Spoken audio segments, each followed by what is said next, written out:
Welcome to the What Happens Next YouTube channel. What we're aiming to do with this channel is share content designed to make sure that you're supported through whatever's next in your life. And we'd love to continue to do that. I've got a favour to ask today, and what I'd ask you to do is just subscribe. It costs you nothing, but it really helps us deliver really good quality content on a consistent basis. Thank you, and let's go on to the interview. Welcome to this edition of What Happens Next, the show dedicated to explore, with a bit of nuance hopefully, the challenges we often face in our 50s and 60s when we're thinking about the next chapter of our lives. Hopefully you've watched a few of our videos already, and if you have, thank you. Our videos seem to be increasing in popularity every time we post one, and we really appreciate it if you watch them. Thank you. That's really good. If this is your first time on the What Happens Next platform, or you're watching us on LinkedIn, thank you for joining us. We are really on a mission to make sure we have better conversations about that period of our lives when we used to conventionally think about retirement, but now we're thinking about an exciting, compelling third chapter of our lives. And my job as your host is to make sure that I invite people along who can really add some value into that conversation. And I've got somebody like that today. Katherine, how are you? I'm good, thank you. Thank you so much for inviting me along to have a conversation with you today. I'm really looking forward to this.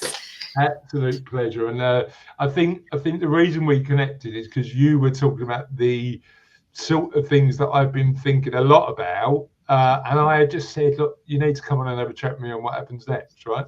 Yep, absolutely. So yeah, I've been, this has been in the calendar for a few weeks now. So I'm kind of ready and raring to go. So thank you. Oh, pleasure. Right, tell me a little bit about your background. So I've got my lights for my videos. I don't normally do my videos here. I normally do them in the home office. So I need to get my setup done in the office. Tell me about the octopus, the teeth, and the plant.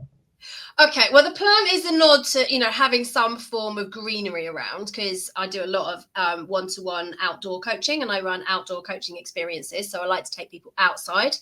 And there's a reason for that, because it's good for our brains. It's good for us to help us problem solve. It's great for our fitness.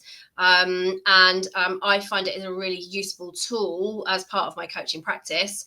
The teeth are about calming the chattering teeth. They do work occasionally when our monkey brain or our chimp brain is literally chattering away and we can't hear the wisdom that comes from within. So this is actually just a metaphor for that chattering teeth that go on.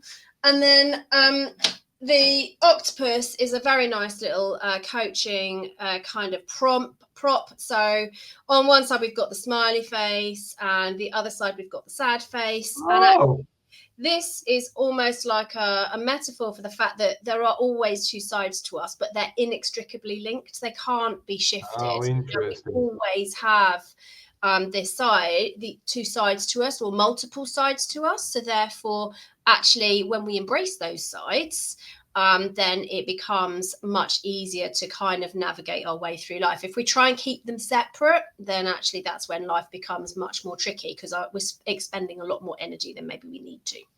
So that's kind of where those come from. So yeah. Very, very interesting. And I'm glad your props have got practical uses. I've got in my home office, I mean, these are quite practical when I do videos here, but in my home office, I've got a mask that I bought back from Ecuador last year, and I need to think of a way to get that into what happens next, because those descriptions that you had were absolutely brilliant. They're actually useful props. Yeah.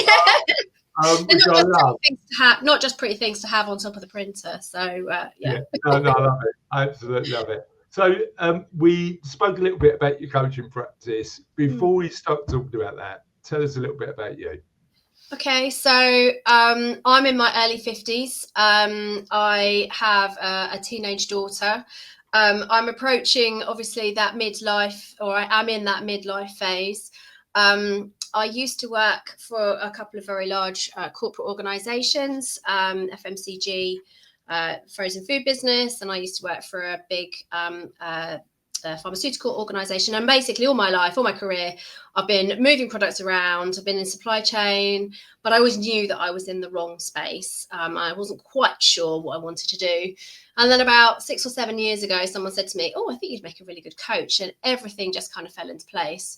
So I did some work around, how could I become a coach within my organization? So there was a voluntary coaching program.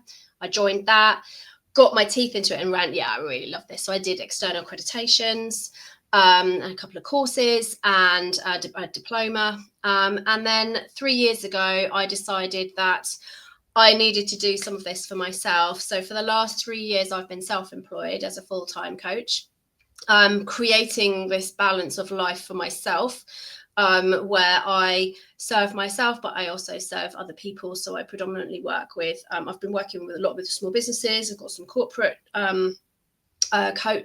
coaches or thinkers, as you might call them. And I work with a multitude of people, and I work with people of all ages. So I've worked with like 10-year-olds as part of a voluntary program, right up to people in retirement. So I've got a big breadth of experience in that space.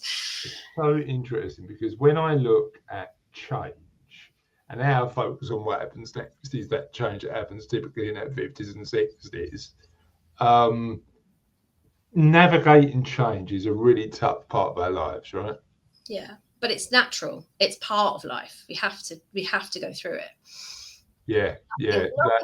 No growth comes from sitting in the comfort zone or avoiding that change. In fact, it's actually more uncomfortable sitting in the comfort zone because there's all this nagging stuff that goes on inside our heads rather than actually embracing it and then stepping out of it. But that doesn't mean it's easy. No. And this is the interesting thing.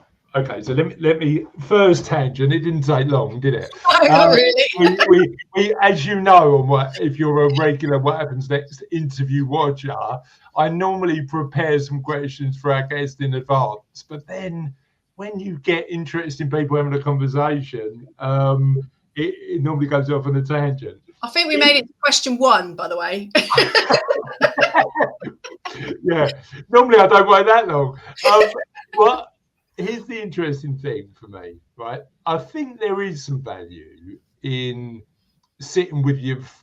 And I'm not like this, and I wish I was often a little bit more. I tend to make decisions quite quickly. Cassie, my wife, does something where she'll take her time and consider the options. And I could argue that there's an element of procrastination when it comes to that. She'd suggest, and probably rightly, that thinking about some of the alternatives is a really smart way of getting to a point.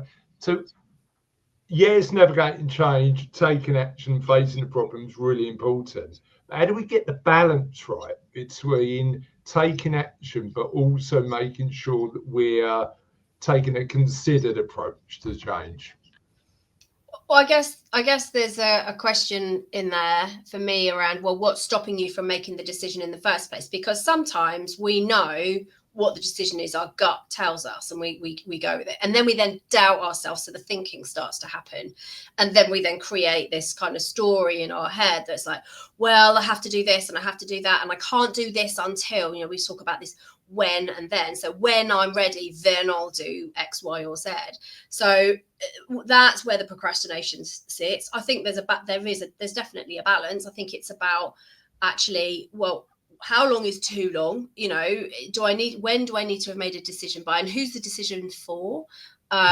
What's the impact if I don't make the decision quickly, or if I take too long to make the decision? So every situation is going to be different. You don't sit and decide whether or not you're going to clean your teeth at bedtime. You just go and clean your teeth. It's just an automatic kind of, you do it. Whereas actually, which car you're going to buy, it's a big investment. And I guess the thing is around, well, what's the investment? So the bigger the investment, the more thinking there is that tendency there's a tendency to come with that. So I guess retirement is a big one.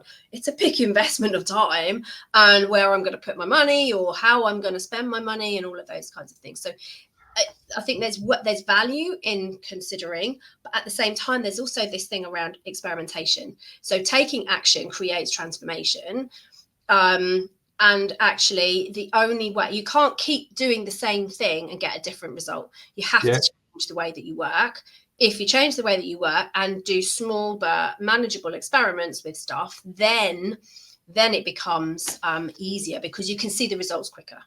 And that's something we're real advocates for. It's there's a book called Design Your Life by Bill Burnett, where he talks about rapid low cost experimentation to what to work out what your next step is without you taking an entire jump. So in my world, that might mean, well, you haven't got to stop working entirely. You can go down to 4 days a week, or and then have a flight path instead of falling off a retirement cliff, so to speak. So you've got those. Or I'm going to try volunteering for a couple of months with a particular organisation, or I'm going to invest an afternoon a week or afternoon once a month talking to people who are already retired and finding out what they do, and those kinds of little experiments to help you feed the decision-making process. But then there is a point at which you have to make a decision, and then there's a like, what am I procrastinating? What's the fear in making the decision? What's stopping me from making the decision? I think it might have been you mentioned this to me before, and I think it was a super powerful point, because actually some of those decisions, if you retire and you want to go back to work and you've got a skill set the market wants, you probably could. So how reversible are a lot of the decisions that we think are going to be one and done? In actual fact, we could change them if we didn't like the outcome on the other side, right? Which I agree. Completely agree. You know, if you set yourself up in business, you can go back to work, and you could go back to a different business or to an employed role at any point in time. You can go and resit your exams, you know, those kinds of things. And if you look at people who've been made redundant, you know, the process of being made redundant is really emotive. You know, it's quite stressful. It's very stressful. People feel like they've been put through the ringer through a lot of this stuff. Yet actually often later on, they'll go back and go, actually, that was the best decision or the best thing that ever happened to me because it's opened up all these other opportunities. So actually trying something and then thinking it's not quite right for me and course correcting, I think that's what, as long as you know the general trajectory of where you want to go, I think that's powerful. That's really powerful. And then from that, it doesn't really matter what the route is. We can work out, you know, you can Google your way through life for a lot of things, actually. So how do you create the environment for yourself where you can give yourself permission to play? And it is play, really. You know, let's have a go at this and see what happens. And if I don't like it, I'll try something different. I did a video a few months ago now about the benefits of retirement of thinking like a child, because actually I think there is huge benefits in turning around and going, how do we play, as you say, play? Do you know what I mean? It's like, although when I come into the office and we're thinking about who our charity partner's going to be this year, Katherine, I've had this idea for a couple of years where we just get adults to play playground games for charity, like I'm trying to bring back British Bulldog. Apparently, I'm not allowed to do it. I'd love to have a bit more British Bulldog in my life. I'm gonna ask you another question that I've prepared for. That's okay, all right then. When I was doing the research for this interview, otherwise we'll end up just talking about British Bulldog and potentially hide and seek. I'm okay with that, but you know, it's fine. About 40-40. What's 40-40? Oh, you've never played 40-40? Oh, that's when you hide and then you've got to get back to base, and the person that's basically counting has to catch you before you get to base. That's runouts. Yeah, I don't know. I don't know if that's an alternative name for it, but yeah, maybe. Yeah, 40-40. And then if you get caught, then you then come on the team that's kind of catching. We used to call that runouts. Oh, because you run out and then you've got to try and run back. Anyway, so yeah, we've now digressed again. Talk to me about If you're watching this and you'd like to give us your playground, favourite playground, nostalgic playground games, and what they were called, and do a little description so we understand what one you're talking about, that'd be great. Right. Transformational coaching, I'd love to hear about, because when I was doing the research for this interview, I was looking at the concept of transformational coaching. How does that differ from coaching that you'd expect to normally get, and what's the elements that make it transformational for you? So coaching is on a spectrum. You've got right at the beginning, you've got this kind of performance level coaching where it's kind of like, what's the action? I want to get to this point. What's the action? And creating that action base. And then you move along the process, and then you start to think about, well, actually, I can take the actions. I can find accountability in there, but then actually, well, sometimes I'm not taking those actions. So it's thinking about, well, what's stopping me?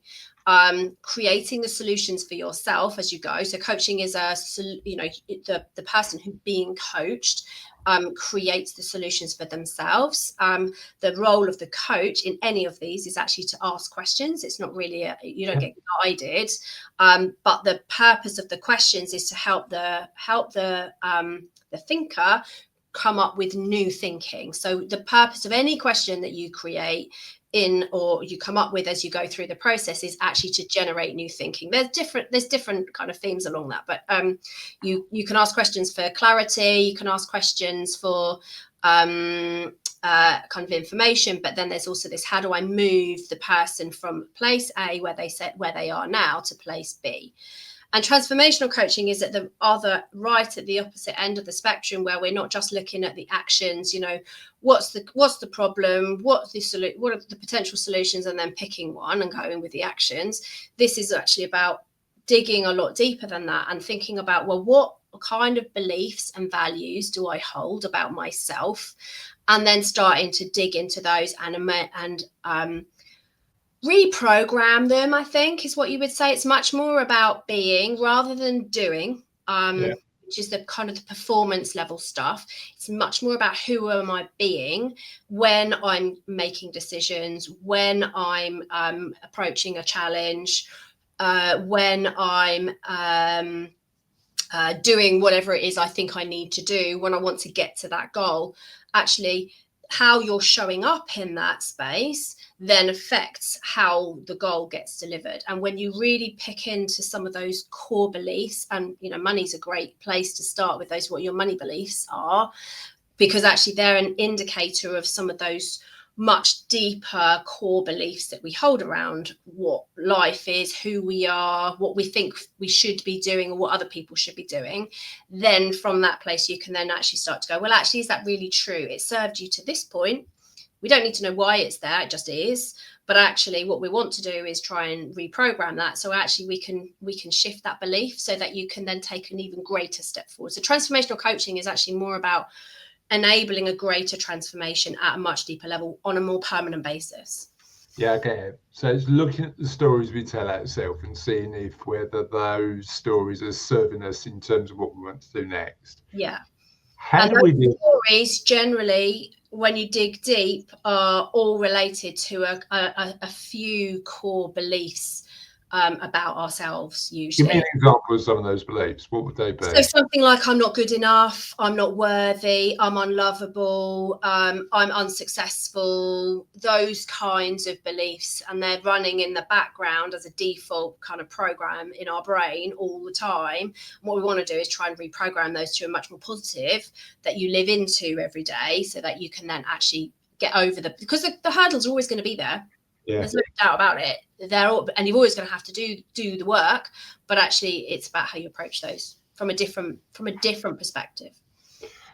It's so interesting, that point, because I think when I look at loads of conversations I've had and I look at my own life, a lot of my drive previously has come through trying to fill a gap.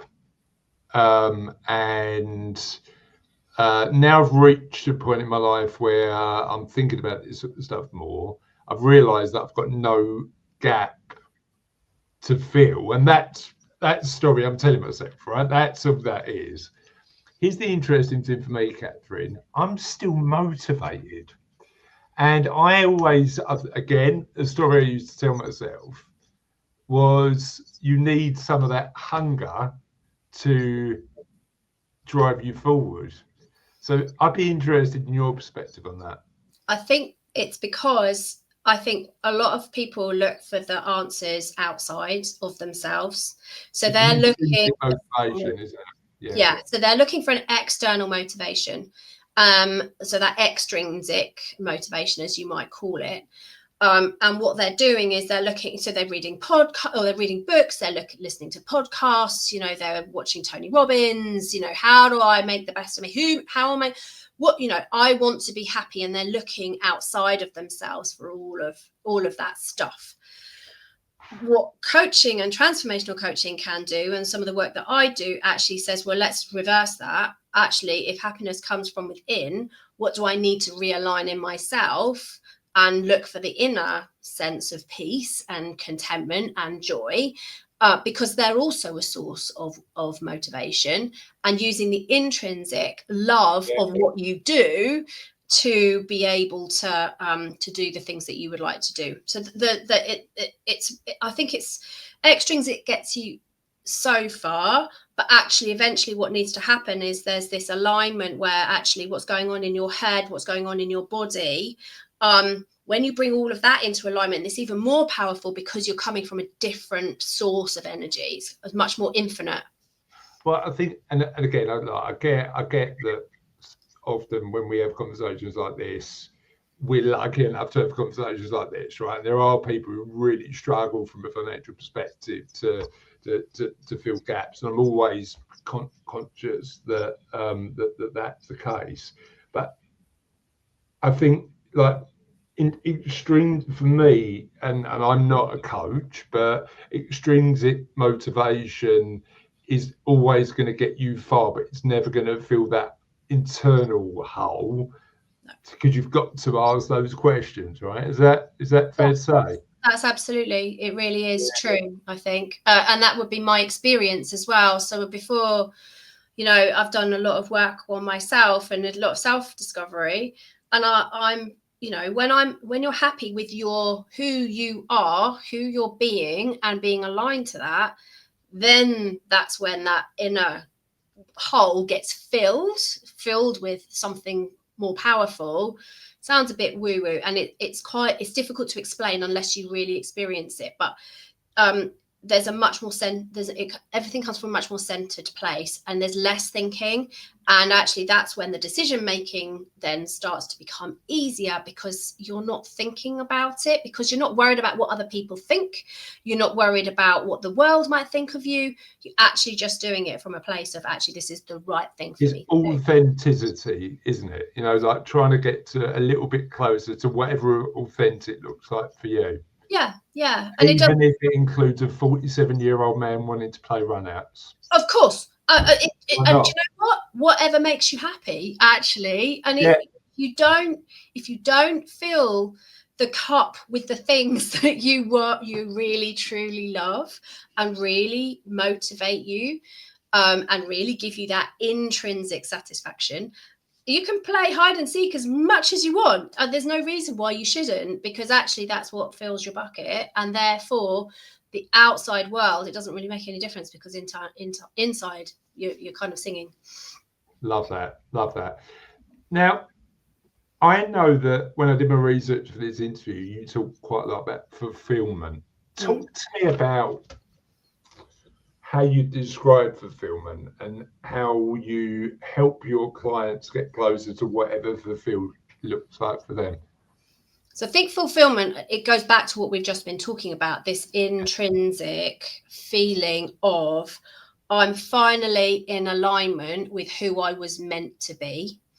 And I think that's the key to fulfillment. There's an alignment in your mind. Your mind is quieter, because throughout we can talk about mind and body and soul, and it can all sound a bit kind of woo-woo and a bit like, oh God, that's a bit spiritual. But actually, our mind and our body are inextricably linked. Yeah. Our mind drives what our body does, and our body gives us signals for our mind to read. Okay. Often when we are feeling out of sorts, and that could be overwhelmed, we're not sleeping, we feel anxious, we might not eat properly, we overeat, our body is telling us something that something is out of alignment.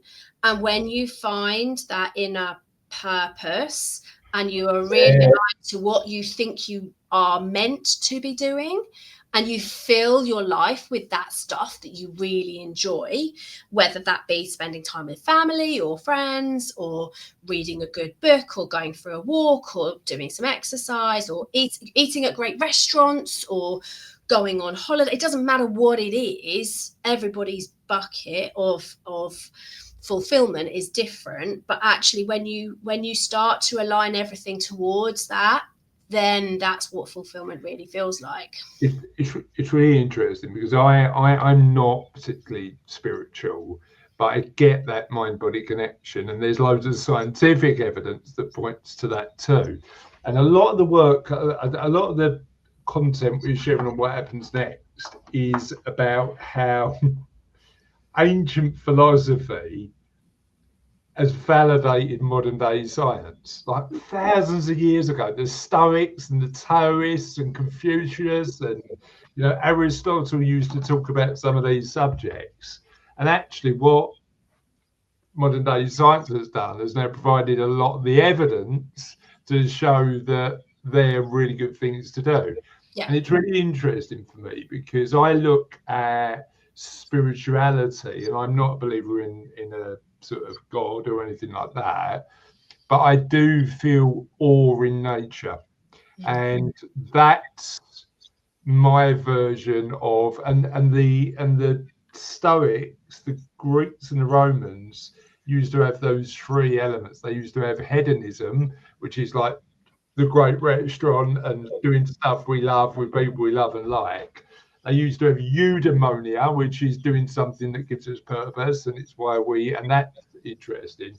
And then they had this thing called Cheronic well-being, which is all about experiencing awe. And we interviewed somebody for What Happens Next, John Dunkley. It's a really good interview, and I'd recommend when you're watching this, you go and watch it. And I said, well, I don't think I experience awe. And he went, I bet you do, Chris, because when was you last at a concert with, it's like that realization that the world is not about you, it's about others. Yeah. And it's and again, I look at my life and go, a lot of my world is about helping others, and that boosts my Cheronic well-being. Yes. What do you do in your life to fill those three buckets? I'm really curious. So doing this work is not work. The work of working with individuals to help them find what they want to do next, or where they want to go with their life, and do it in a way that is aligned to who they are, that fills my bucket like massively. Yeah.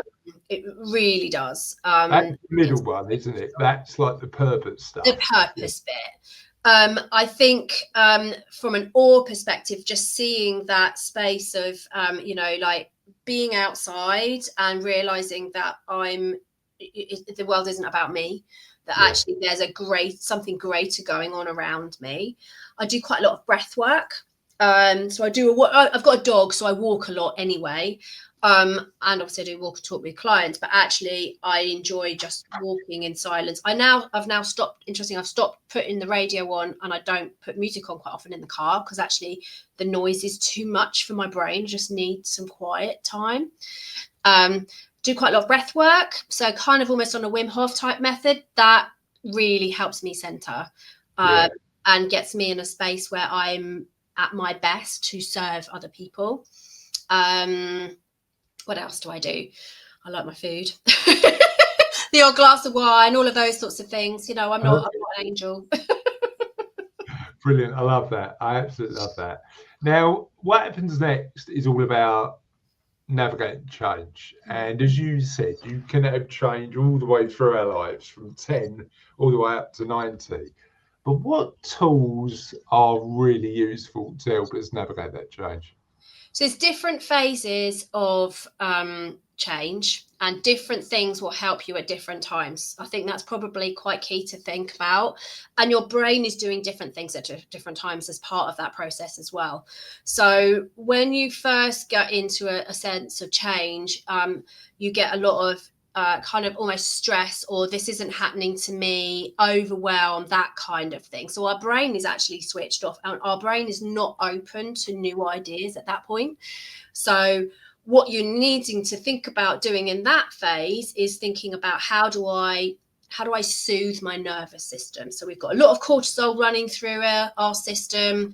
We're not thinking straight. We've got lots of brain fog. Actually, what we want to do is slow everything down, give ourselves time and space to adjust, and give ourselves permission that it's okay to acknowledge that something is hard. So those kinds of things. Getting outside is really good, because it's proven to help depression. You could be in a state of depression as well. So getting outside, exercise, movement, breath work, some form of yoga or something like that, just stuff to kind of keep us, to help us effectively absorb the change and surrender to it. Actually, you talk about surrender and it feels a bit of an odd word, but actually just letting an emotion. So if we think about our body, our emotions are literally just a physical relief, or a physical release of a hormone or some form of transmitter into our body. The actual emotion, that neurotransmitter, is only held in our body for about 90 seconds or up to 90 seconds. So if you feel fear or anger, actually that release is only in our system for up to 90 seconds. Interesting. So the repetition of that, the continued then boost it every 90. Yeah. So the thinking that goes with I'm scared or I'm anxious or any of that then just re-triggers the release of more of that transmitter into our body. How do we put a break in that loop? That's where things like breathing, going for a walk, taking a break, acknowledging it, write it down. Journaling is quite powerful if that's something that you want to do. Talking to someone, and actually you don't have to have a solution. So just someone to listen, just go, I just want to blur. And if it needs to be done on a repetitive basis, then that's quite powerful. So in that phase where we're kind of in shock, in a bit of disbelief, coming into depression, then those types of activities are quite powerful. What I'm curious about, and you're certainly going to have more experience than me on this one, that change when we talked about redundancy earlier, and we talked about making the active decision to step into what happens next.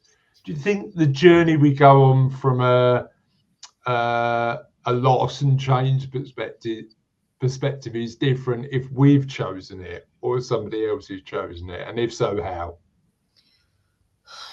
Well, I suppose if I talk about my own experience, I chose to leave my corporate job to become a full-time coach, a business owner, an entrepreneur, you might call it. But actually, I spent my first year or 18 months in a permanent change curve because I was so far out of my comfort zone, and I was the one that put myself there. So it doesn't mean. So I think that's the same. Why do we do it? You know what? I think it is control. I think you, and it's really interesting because I get to work with business owners and people who are really happy in corporate and people who are not particularly happy in either. But I think the business owners that I get to work with have more autonomy, not necessarily over their money, and often successful businesses do generate wealth that allows you to live the life you want, but time. I look at the early days of my business and I was earning a lot less than I did in corporate, but I've got to walk Charlotte and then Sophie to school. Yeah, and you're filling your time. You're filling your time with the things that make it what you really value in life. So that's really powerful. But there's also an element where it's all on you, right? Yeah, but that's another stress in itself. But then that's where the growth comes. So you have to go through the change curve in order to achieve the growth. So you can't avoid it. It's like I guess it's like, you have to master the skill. And, the more that we embrace change throughout our life, even, right from kids, right the way through, the better we are.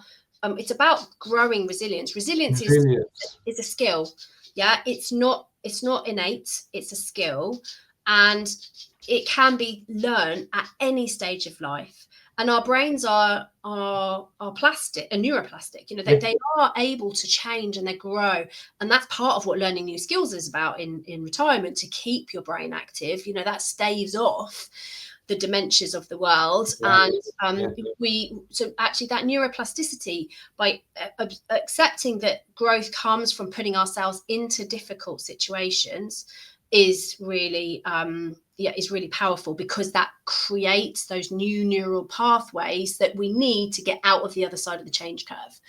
So as you come out of the change curve, you then start to come into some of a form of acceptance, and then there's you kind of like it gets integrated. But in that acceptance phase, that's when new options then start to open, all of your hormone levels start to come back into balance, the brain fog disappears, and we're able to start to see, actually, I think there's a way out of this, and we can create new options for ourselves. And then we then start to integrate those.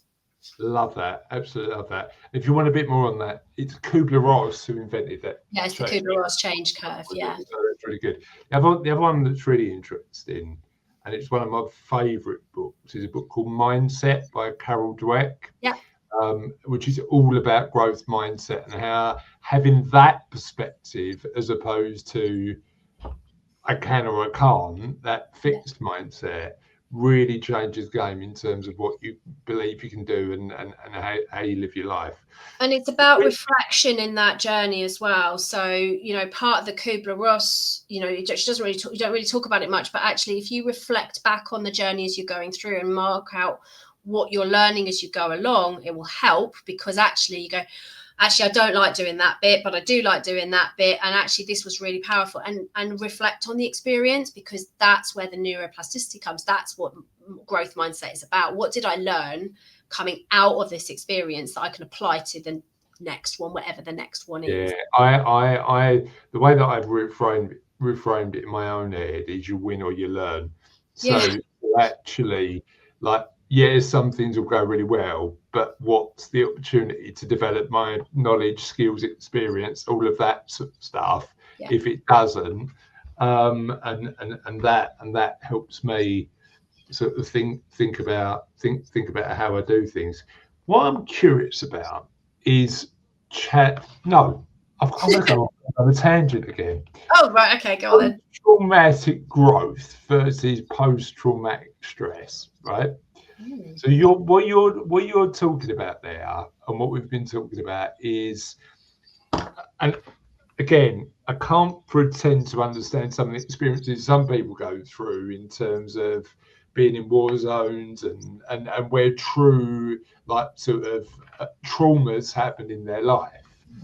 But what we're talking about is, and I'm always curious about this, how one event can be perceived in two different ways. It can be perceived in a million different ways, but two different ways. One which is all about you win or you learn, and how do I use this to my advantage? And then the other one is that element where we perceive it as a detriment to our life moving forward. Done to me rather than for me.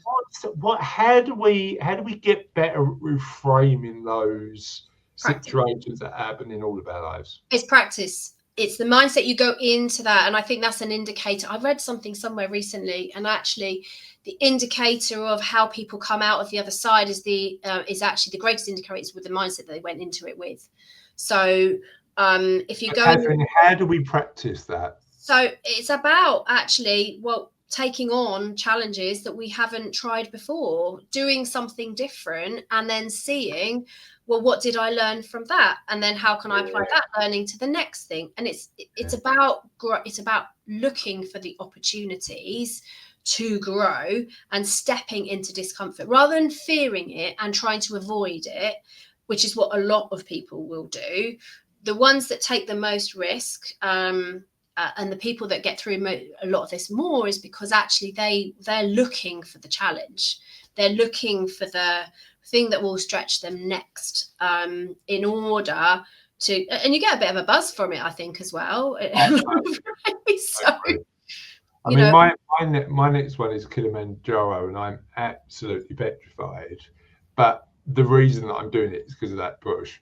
Yeah. I'm jumping off of the Spinnaker Tower in Portsmouth in a few weeks. I saw that. Yeah. So how are you feeling about that? Say again. How are you feeling about that? I don't know whether to cry or like be sick or just laugh. If I'm honest, I don't know. And I don't like heights particularly. But actually, I was like that. Do you know what? If once in my life I get the opportunity to do an abseil off a massive building, actually, why wouldn't I try it? And I guess my attitude is I'm going to try something once, and if I like it, I'll do it again. You know, when you're standing on the edge of I don't know, but I've done this with my daughter when we've been on holiday, and like when you're on a really nice country and they've got a jetty and you can jump off the jetty or jump off the high rock or the high diving board, and you're standing there and your stomach is literally almost up in your mouth and you can't do it. And eventually you do, if you're really brave enough, you will jump off and your stomach goes up into your mouth and like halfway down, you're like, what the hell have I done? But actually then you go, oh, I've done it once now, I can do it again. And then you can go back and do it again and again and again. And once you've done it a couple of times, there's no stomach in mouth or up in your throat. So it's just about actually, where do I find that opportunity? Try it once, try it a couple of times, and then see what happens. Yeah, I did. Still then fine. Yeah, no, I love that. And it's that, you don't know whether you can do it until you've actually done it often, and it's going through that journey. I did the orbit in the Olympic Park, which was really interesting because as I leaned over, and because it's just a bunch of pipes. Yeah, it's just all pipes, isn't it? Yeah. As you lean over, there's a little ledge that you've got to put your feet on before you start lowering yourself. But I couldn't find the ledge, so I just literally flopped down. And then I couldn't stop spinning because I hadn't got my bearings right. So all the photos of me doing it, there's a viewing bit just below where it's just me rotating slowly, just all the way down. And the kids just couldn't like look at me seriously as everybody else was like, oh yeah, I'm having great. I just rotated slowly down as I went. But have you ever done a skydive? No. I think I'm going to get the abseil out of the way first, if I'm honest. We'll have to. But the interesting thing about the sky, and it's interesting because you're really reliant on somebody else in that relationship, because I did it tandem, so we did. And it was funny because they've got these benches down the end of every plane, and they'll just open the door, and I was about fourth in line, right? So they opened the door, and the scary bit wasn't being out of the plane, actually. It was seeing somebody else fall out and then knowing that you're going to do that, right? Yeah. So my instructor is pushing me along this little bench. I'm pushing back.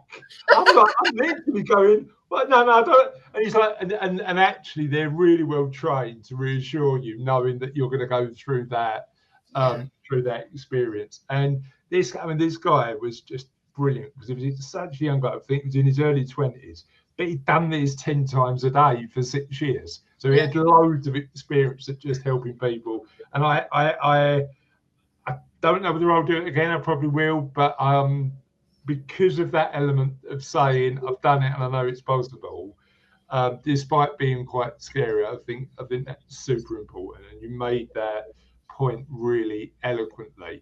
But like my skydive and having a guy who knows what he's talking about, having somebody to support you along the way is always really important.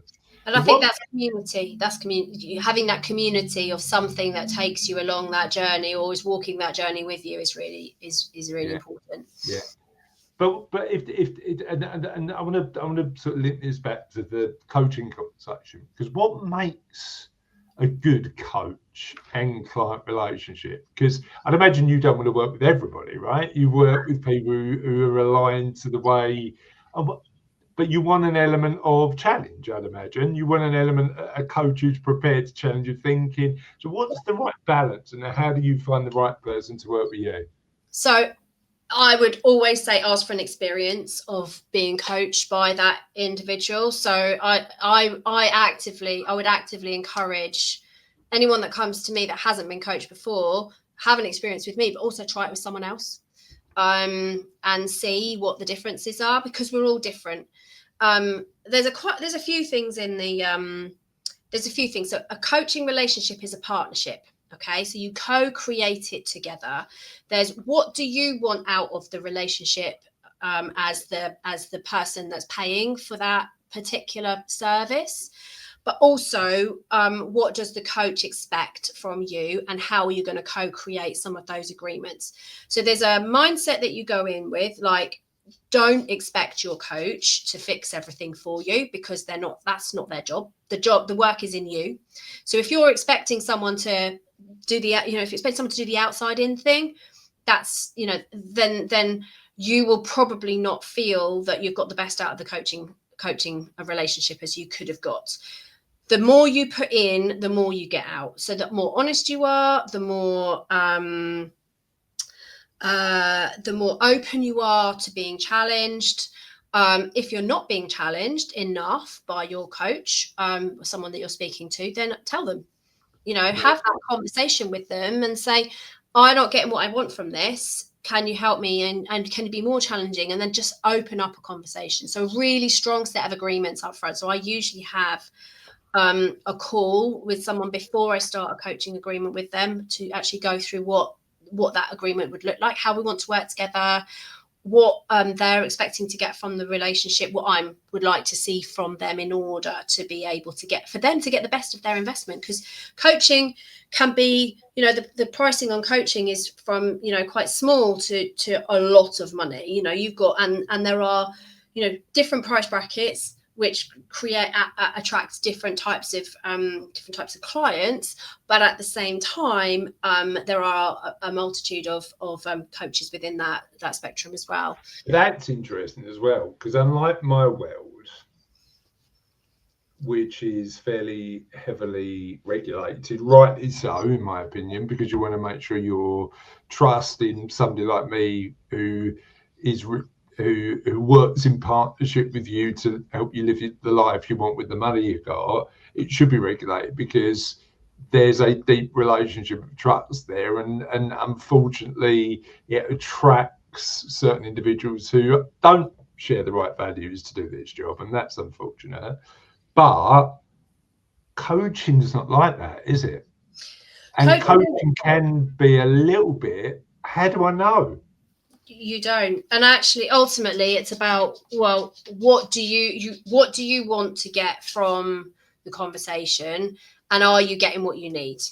And then if you're not getting what you need, then having that robust conversation. Your coach is there to be your friend and to be the yes person to you. Actually, I think if someone is going, yeah, that's right, then, and you're not getting what you need, then I think that's important to raise. Actually, what you want, the coach is there to challenge you, not to be like, judgmental, or to, and to put you through the mill, but actually they're there in service of what you said you want. So my approach would say, like, if you want to grow your business, or, be more confident, actually, if that's the goal, then I would like to ask permission from you to say, well, if you're not taking some action that I think would be in service of that, do I have permission to challenge you around that? Because actually that's where the stuckness is, I think. A coach that's bold enough to ask those difficult questions and have those difficult conversations is actually one that will help you move forward the most. Here's what I'm really curious about. Somebody said no, I'm not happy you challenged me. Would you take them on? Yes, so I think it would depend on what they're saying no to. I think if they were like openly closed, you get a sense from people. That's why I do. People get their first call with me is a 90-minute coaching experience, because I want to know how they're showing up in the space. Yeah. I want to know that they're prepared to open up, that they're coachable, that they're prepared to take the action. Because otherwise, they're just wasting their time and their money. And I could actually better serve someone that would be prepared to take the time, take the action, be the person that they want to be, as part of the conversation. I mean, the point you raised was really interesting, because it's that element of saying, actually, if the no is you don't want any challenge, it's probably not going to be the right experience for them. But there might be a bit of nuance, that there might be a sensitive subject they don't want to go into, and it's a difficult one, isn't it? I don't know the answer. That's why I asked the question. But I think there's a balance in there actually as well. So some topics will potentially be off limits, or they'll want them to be off limits. But actually my question often in that space would come up. The question for me would come up as well. What's that space holding? What's in that space that you don't want to talk about? And where is that showing up elsewhere in your life, which is holding you back for the things that you really want to create for yourself? Such a great question. Fantastic. I absolutely love that. Now, I know you do sessions focusing on midlife madness. I consider midlife madness to be a 47-year-old who wants to play runouts, but that's not what you mean, is it? So tell me what midlife madness is in your world and how we beat it. I think midlife madness to me is getting to a point in life where you are not feeling fulfilled. There's something wrong, that you're out of alignment. You can't really necessarily put your finger on it. You don't really know what it is, or there's something you really want to achieve that you haven't done yet. You want to leave that legacy, but you're not really sure how to get there. So I think there's a bit of a balance. From my own perspective, if I think about my own journey, I was doing a lot of commuting. I was spending a lot of time away from home. I wasn't at home as much as I'd like to be with my daughter. And actually, I loved my job. I was really good at my job. I really loved the people I worked with, but it just didn't make my heart sing. And therefore, I just felt out of alignment. And I was feeling overwhelmed. I was exhausted, like literally exhausted. And actually, I've just spotted the dog. I apologize. She's just decided to take something off the side and is now eating something she shouldn't be. So I apologize. I don't know what she's eating, but I'm going to leave her to it. But for me, it's about then slowing down. So actually beating a midlife madness, I suppose you might want to call it, is actually just to slow down and to recalibrate, rethink, and just take some time out to stop. I spoke with someone a little while ago, and they were like, I know I'm not in the right job. I want to do something different, but I don't know what. And actually, I said, well, okay, well, what do let's slow this right down and have a think about, well, how do I explore what those options are, before jumping into a set of coaching sessions that says, right, let's find your purpose and do this and do that. And actually, that's not going to serve you. I think what you might want to think about is, well, where can I experiment with other things that might fulfill me? I know what I like, I know what I don't like. Well, how do I carve out time to explore some of that? And then let's have a check-in and go, well, what would work for you in terms of creating a plan to get to that space? So I think it's just about allowing people to stop. We think that we have to go, and people are just exhausted. And I had a really interesting conversation about 3 years ago now with a client of mine, and he used an analogy that I've heard a couple of times, but he just put it really powerfully when he said to me, everybody looks at me as successful, and I have climbed a ladder, but I've reached a point where I've reached the top of this particular building and realised I'm on the wrong one. So interesting. Why is midlife such a period where we start thinking about this sort of stuff? I think there's a maturity that comes with it. That there's a maturity in our brain almost. I think that's as it starts to grow and develop, or has changed and changes over time. I think that I don't know for sure. I don't know what the science is, but what I think that I see is that in my own head is that you've come through a phase of learning and experience, and you've got to a point where you're on the building, you're at the top of the building, and actually you turn around to have a look at where you've got to, and you go, I'm not sure I really want to be in this place. But I think that comes with experience and maturity, if I'm honest. And then there's a shift in balance of our priorities. So we've worked for a period of time, we might have children, we might even start having grandchildren at that point. Actually, well, where's the focus? Do I want to spend all my time grafting, which a lot of people spend their life doing, or working towards something, and then actually they realize that actually that's not important. My health is more important, my kids are more important, my kids are leaving home, and suddenly there's a bit of a change in there. Our parents are aging and passing away. We might have a change in our friends. We get to an age where friends start to, the big C starts to play a part in who we know, and that then shifts the thinking around, well, actually what's important is, nobody said I wish I'd worked more on their gravestone. Bronnie Ware's book, isn't it? 5 Regrets of the Dying. I wished I would have been more authentic and lived a life that was close to, and it's all this, and this is why we're interested when we talk about what happens next. Work might play part of that mix, but it's about thinking about the right balance for you. Yeah. And it's not balance as a perfect thing, because there's no such thing as perfect balance, but it's just getting closer to where we aspire to be in our lives. I think and really filling it with the things that make us feel happier, or feel buckets, as you said. I really like that phrase. Yeah. Now you think about your buckets in a different way, because in the What Happens Next model, we talk about social well-being and intellectual. You've simplified all that. You've made it a lot easier, because you've just gone work, life, play, which I love. What's in each bucket, and give me one small action we can take in each bucket to get a bit better? I think with work, there's something around thinking about, well, what's fulfilling me as part of my work? What is it about work that fulfills me, makes me happy? Because they're all actually, it's like a continuum, I'd say. They're not buckets, it's a line almost. Yeah.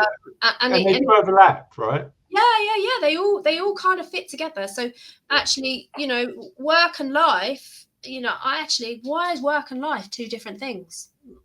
How do you make them aligned? And some people go, this is my work and then this is my life, and they scaffold all the fun stuff around the outside. Other people want to merge it so it's all part and parcel of the same thing, and then play just threads all the way through that, I'd say. So I suppose in my work, what really fulfills me, what do I like about it, and actually understanding what I'm good at in that space as well. So what are my strengths, and what stories can I tell about the things that I've done that will enable me in the next phase of whatever it is I choose to do, to be successful in that space as well. Because if you think about people who are coming up to retirement, they might formally retire, but they don't want to give up work. Well, actually, how do they take that wealth of knowledge and skills and then give it back? Really, that's what they're doing. And how do we take that gold and then disseminate that back down through the generations that are in business? And I look at the successful clients, the clients who have most successfully navigate that what happens next, and that they're all busy doing something that shares their knowledge and experience with the next generation. So that might be being a mentor, that might be a non-executive directorship, that might be a trustee of a charity, that might be teaching, that might be anything in that space, or coaching. And that is good for our mental well-being as well. So giving back and being part of that community is part of mental health and mental well-being. Yeah. Doing things for other people, regardless of whether you not get paid for it, it could be voluntary, it could be paid. Actually, it doesn't make any difference. But you're giving something back. That's important for mental health anyway. Did I tell you I wrote a book about kindness a couple of years ago? Did I tell you that story? Yes, did I tell you? Yeah, you have. Yeah. So I in the book I used a really weird phrase, and I don't know whether it was the right phrase to use, but I think kindness is really selfish, because actually the world benefits, but also you benefit from the experience of being kind. Yeah. And we know that, as you said, the chemicals that make us feel positive are boosted by kindness. There's a really good book I was talking about yesterday, actually, called Happy Money, and it talks about the relationship between spending money and what to do to make us happier. And one of the things is having experiences instead of buying stuff. Yeah. There's a bunch of stuff in there, but they did an experiment where they gave somebody a Starbucks voucher and said you can either buy yourself a Starbucks or give it away. And the individuals who gave it away were happier. Doesn't surprise me, because we give stuff. There is joy in giving. We're social animals, aren't we? We're evolved to do that. Although I had a really funny Starbucks experience when I bought a homeless lady the other day. She was sitting outside Starbucks, and I said, "Look, I'm waiting for my friend, but can I buy you a coffee while I'm waiting?" And she went to me, "Yeah, I'll have a double espresso macchiato latte." She had this really elaborate coffee order, and I suppose that's one of the things of outside of the Starbucks. You get really good at your coffee order. I was like, "What a great order! I'm going to get you one, and I'm going to have one too." We talked about stories as we come to the end. We talked about stories. Tell me the story that best describes the work you do. There's quite a few, actually, I'd say. I think one of the stories I guess it's more lines, and I wrote a few down, actually, as I was preparing for this. I think one of the lines was, I've done more in 6 months than I've done in 12 years. And it's like he's done more growth in the business, taking on people, feeling happier, taking more action, being more proactive, more focused. So I think that's one of them.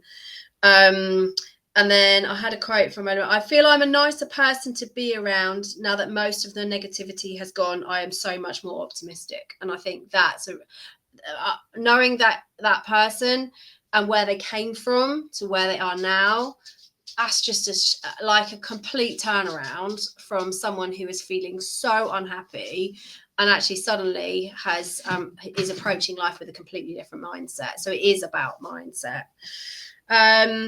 What else would I describe? I think I would describe the stories in terms of, I think when people are happy to share the successes that they've had in front of other people about me, that, I'll go to somewhere and they'll go, "Oh, you should really talk to Katherine because she's really great. She did this for me.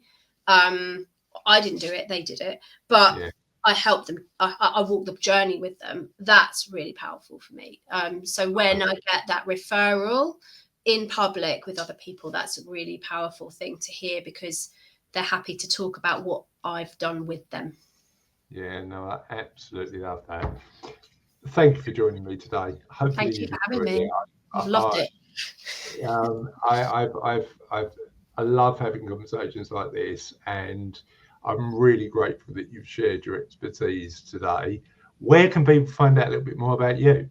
So you can find me on LinkedIn, and my name is spelled with no E in the middle, and there is a reason for that, and that is because my mum spelt it wrong on my birth certificate. I was meant to be a Katherine, not a Katherine. So I can be found on LinkedIn under Katherine Nicholas. My website is heartandsoulcoaching.co.uk. You can find me on there, and you can connect with me there. I'm on Facebook and I'm on Instagram, so you can search for Heart and Soul Coaching on there. So yeah, I'm in a couple of different places. So yeah, just come and find me.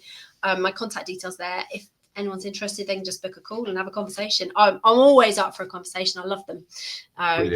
It's just part of life, and coaching is not something serious. I find that having fun whilst you're in a coaching relationship is actually the biggest thing. We like to have a giggle as we go along the journey. And the other thing is as well is